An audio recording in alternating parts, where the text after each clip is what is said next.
It started with a worn-out basketball and a desperate plea when 12-year-old Sarah Thompson fought through the crowd to beg Barack Obama for help. She had no idea that the basketball she clutched, her only treasure from her late father, it would change everything. All she knew was that her mother was getting sicker. The winter nights in their car were getting colder, and she was running out of options. But when Obama's eyes landed on that old basketball, something changed. There was a flash of recognition, a moment of disbelief, and then a question that would unravel a story decades in the making. Where did you get that ball? The answer would reveal a promise made long ago between two best friends, a debt left unpaid, and a legacy that was just waiting to be discovered. This is a story about more than just basketball. It's about family, friendship, and the promises we keep, even if it takes years to fulfill them. Sarah Thompson pulled her thin blanket tighter around her shoulders as the early morning chill crept through the car windows. The old blue Honda had been their home for 3 months now, parked behind Wilson's warehouse, where the security guards pretended not to notice them. Mom called it their temporary situation, but Sarah was starting to forget what having a real home felt like. Rise and shine, sweetie, Mom whispered, already dressed in her waitress uniform. She worked the breakfast shift at Jerry's Diner, 6 blocks away. Remember to lock up before you head to school. Sarah nodded, watching her mother's reflection in the cracked side mirror as she walked away. Even after working double shifts, Mom somehow managed to keep her head high, her uniform pressed, and her smile bright. But Sarah had seen her crying late at night when she thought no one was watching. The trunk of the car was their closet. Sarah dug through the neatly folded clothes. Mom always made sure they looked presentable, and pulled out her least wrinkled shirt. The basketball, tucked safely in the corner, caught her eye, its worn surface covered in faded signatures. Dad's signature was the clearest, probably because she traced it with her finger every night before going to sleep. Love you forever, champ. She read the words beneath his name for the 1000th time. Sometimes, if she closed her eyes tight enough, she could still hear him saying it. Getting ready for school in a car wasn't easy, but Sarah had worked out a system. She used the tiny mirror from Mom's old makeup compact to brush her teeth with bottled water, carefully saving half for later. Her dark curly hair was another challenge, but she'd mastered the art of the neat ponytail without a proper mirror. The final touch was her lucky basketball keychain, clipped to her backpack. Dad had given it to her on her 10th birthday, 2 months before the fire that took him away. The walk to Marshall Middle School took exactly 23 minutes if she didn't stop to watch the pickup basketball games at the community court. Today, she allowed herself just 2 minutes to stand at the fence, memorizing the player moves. One day, she'd be brave enough to ask if she could play too. Hey, Thompson, Madison Chen called out as Sarah reached the school gates. Want to come over after school? Mom's making her famous cookies. Sarah's stomach growled at the thought, but she shook her head. Can't today. Got stuff to do. The same excuse she'd used for months now. Madison couldn't know that stuff meant finding a safe place to do homework before dark, or that Sarah's stomach had been growling since yesterday's free lunch at school.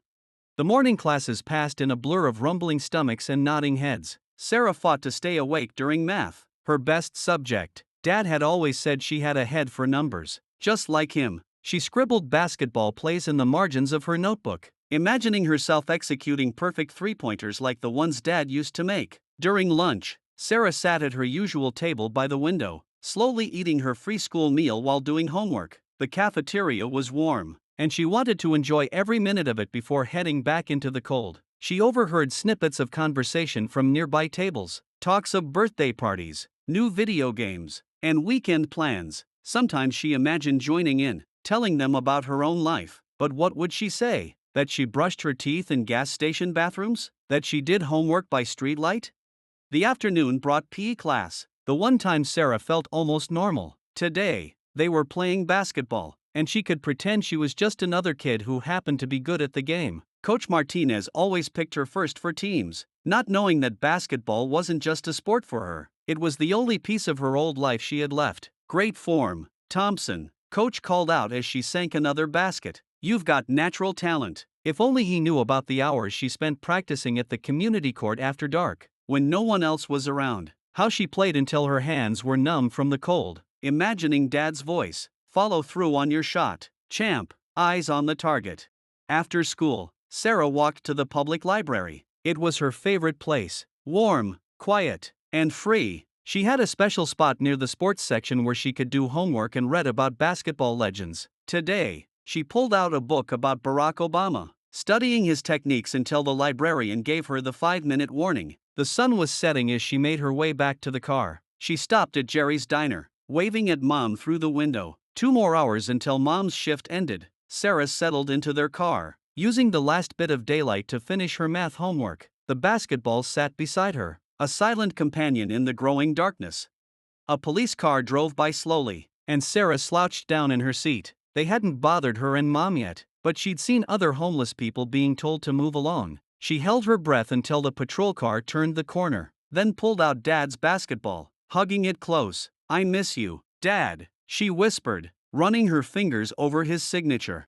"I'm trying to be brave, just like you taught me. Mom says things will get better soon, and I believe her. But sometimes," she wiped away a tear before it could fall, "sometimes it's really hard." The streetlights flickered on, casting long shadows through the car windows. Sarah could see the community court from here, empty now except for her dreams. Tomorrow, she'd practice again, working on her jump shot until she got it perfect. Dad always said that practice was the key to making dreams come true. In the distance, she heard Mom's familiar footsteps approaching. Sarah quickly wiped her eyes and put on a smile. She had to be strong for Mom, just like Mom was strong for her. Besides, they still had each other, and Dad's basketball, and their dreams. Maybe tomorrow would be the day things finally changed. As Mom slid into the driver's seat, Sarah caught the scent of coffee and French fries. "I brought you a sandwich, sweetie," Mom said, pulling a wrapped package from her purse. "The cook made extra today." Sarah knew there hadn't been any extra sandwiches. She knew Mom had probably spent her tip money to buy it, but she just said, "Thanks, Mom," and tried not to eat too quickly, even though her stomach felt like it was trying to climb out of her throat. They sat together in the quiet car, sharing half a sandwich and tomorrow's dreams, while the basketball with Dad's signature kept watch from the back seat, holding all their memories of better days. Sarah woke up before her alarm the next morning, excitement bubbling in her chest. It was Saturday, which meant no school and, more importantly, morning practice at the community court. She carefully moved Mom's arm from around her shoulders. They always slept close for warmth, and peeked out the window. The sunrise painted the sky in shades of orange and pink, promising a warmer day than usual. Mom stirred beside her. "Early bird today," she mumbled, her eyes still closed. "Be careful out there, sweetie, and don't forget your water bottle." "I won't, Mom," Sarah promised, already reaching for Dad's basketball in the back seat. She changed quickly into her practice clothes, shorts under sweatpants and 3 layers of shirts. She could peel them off as the day got warmer. The community court was empty this early, just how she liked it. Her footsteps echoed across the concrete as she walked to the free throw line. The familiar weight of the basketball in her hands felt like coming home. She bounced it once, twice, letting the rhythm calm her racing thoughts. Eyes on the target. "Champ," she whispered Dad's words to herself. The ball arced through the air and swished through the net without touching the rim. Perfect shot. For the next hour, Sarah ran drill after drill, the ones Dad had taught her before everything changed: layups, jump shots, crossover dribbles. Her shoes squeaked against the concrete as she moved across the court. In these moments, she wasn't homeless Sarah Thompson who slept in a car. She was just a girl who loved basketball. The sound of voices made her pause mid-dribble. A group of kids from school was approaching the court, led by Marcus Williams, who always had the latest basketball shoes and never missed a chance to point out Sarah's worn-out ones. "Well, look who it is," Marcus called out. "Thompson and her ancient ball. Don't you have anything better to do on a Saturday?" Sarah hugged the basketball closer. "Court's big enough for everyone," she said, trying to keep her voice steady. She'd learned that showing fear only made things worse. "Whatever," Marcus snorted. "Just stay out of our way. We've got actual practice to do. The school team tryouts are next month." Sarah's heart skipped a beat. She hadn't known about the tryouts. Playing for the school team had been her dream since, well, forever. But how could she join? She didn't have proper shoes, a uniform, or any of the equipment she'd need. Still, she couldn't help watching as Marcus and his friends started their practice game. They were good. Marcus, especially, had a decent 3-point shot, but Sarah noticed things they were doing wrong. Dad had taught her to see the small details: feet not properly positioned, wasted movement in their follow-through, rushing shots they should take time with, their elbows too wide. She found herself saying, "Your elbow, it's sticking out too far," as Marcus missed another 3-pointer. The words had slipped out before she could stop them. Marcus spun around, his face red. "What did you say?" Sarah swallowed hard but stood her ground. "Dad always said that knowledge was nothing to be ashamed of. Your shooting elbow, it's sticking out too far. That's why you're missing left." "Oh yeah? Think you know better than me? Prove it." The other kids formed a circle around them, and Sarah felt her palms start to sweat. But when Marcus tossed her the ball, muscle memory took over. She positioned herself at the three-point line, elbow in, eyes on the target. The ball left her hands in a perfect arc. Swish, the court fell silent. "Lucky shot," Marcus muttered, but Sarah could see the uncertainty in his eyes. "Do it again." She did. 3 more times. "Where'd you learn to shoot like that?" one of the other kids asked. "My dad taught me," Sarah said softly, running her fingers over his signature on her ball. "He said basketball is like life. It's not about being perfect. It's about practicing until your weaknesses become strengths."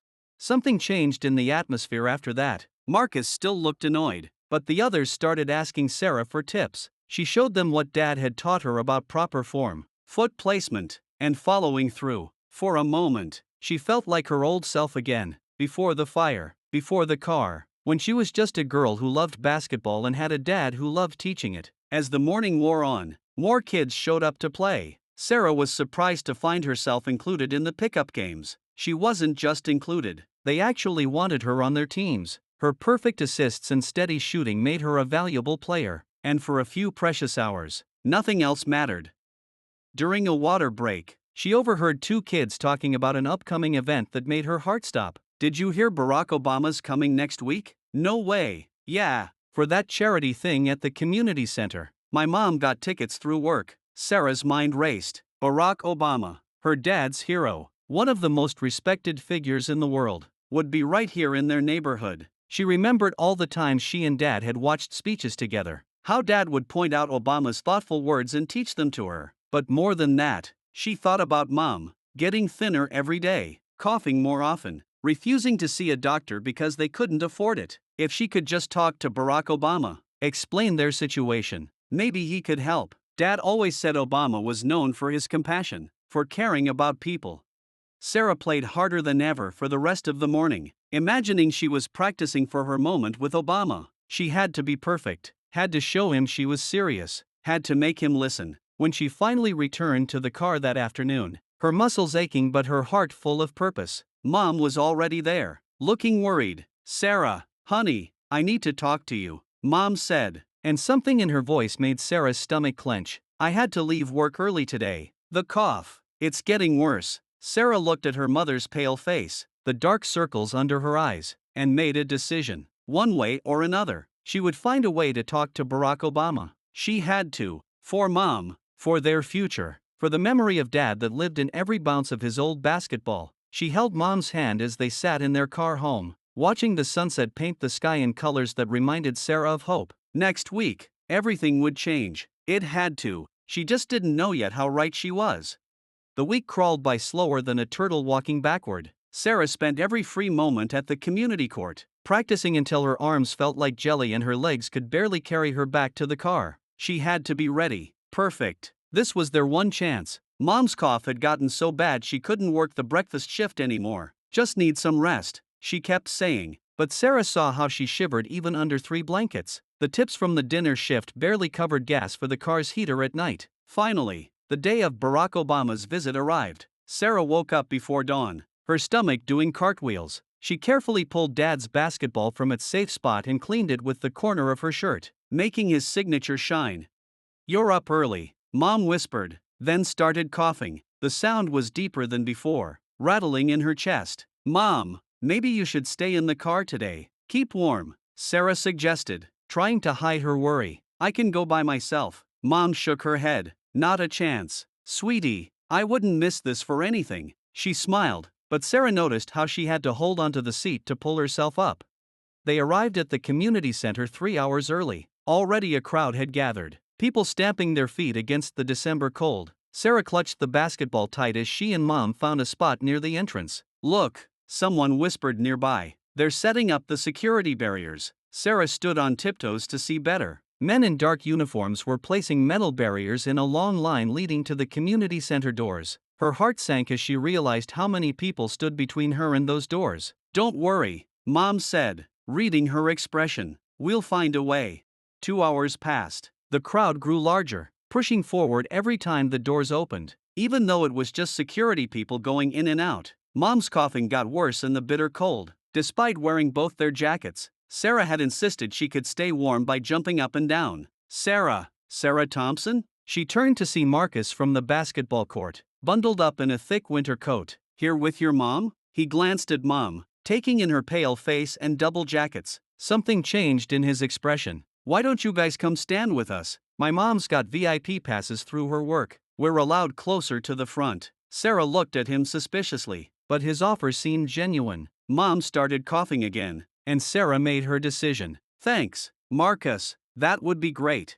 As they followed Marcus through the crowd, Sarah heard whispers of excitement. "His car just pulled up. He's here early. Barack Obama is actually here." Sarah's heart pounded so hard she thought it might burst out of her chest. This was it, their chance. She gripped the basketball tighter. The crowd surged forward suddenly, everyone trying to get closer to the black SUV that had just pulled up. Sarah felt Mom's hand slip from hers as people pushed between them. "Mom!" she called out, panic rising in her throat. "Mom, I'm okay." She heard Mom's voice but couldn't see her through the forest of winter coats. "Stay where you are, honey, I'll find you."